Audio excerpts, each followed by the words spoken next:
Rummy sir এই হত্যাকারীর সর্বোচ্চ শাস্তি ইনশাল্লাহ আগামী 1 মাসের মধ্যে নিশ্চিত করবে এবং সেই সর্বোচ্চ শাস্তি হচ্ছে মৃত্যুদণ্ড। ঢাকার মিরপুরে একটি নিষ্পাপ মেয়ের নির্মম মৃত্যুর মাধ্যমে মানুষের মানবিক মূল্যবোধের চূড়ান্ত অবক্ষয়ের চূড়ান্ত প্রমাণ মিলেছে। প্রিয় উপস্থিতিবৃন্দ, প্রিয় ভাই বোনরা, এ বিষয়ে একটি কথা আজকের এই অনুষ্ঠানে আমি পরিষ্কারভাবে আপনাদের সামনে তুলে ধরতে চাই। এই ধরনের শিশু নির্যাতন বা নারী নির্যাতন বর্তমান সরকার কোনোভাবেই মেনে নিবে না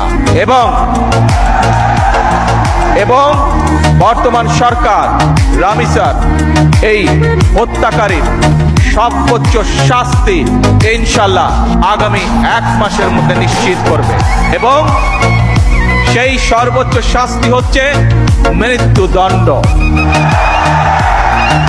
যাতে করে ভবিষ্যতে আর কোনো ব্যক্তি মানুষ এইভাবে শিশু বা নারী নির্যাতন করার সাহস না পায়।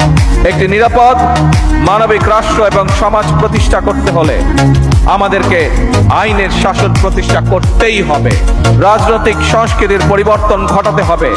একই সঙ্গে আমাদের জাতীয় জীবনে পুনরায় বাংলাদেশের আবহমান কালের ধর্মীয়, সামাজিক, সাংস্কৃতিক মূল্যবোধের পুনর্জীবন ঘটাতে হবে।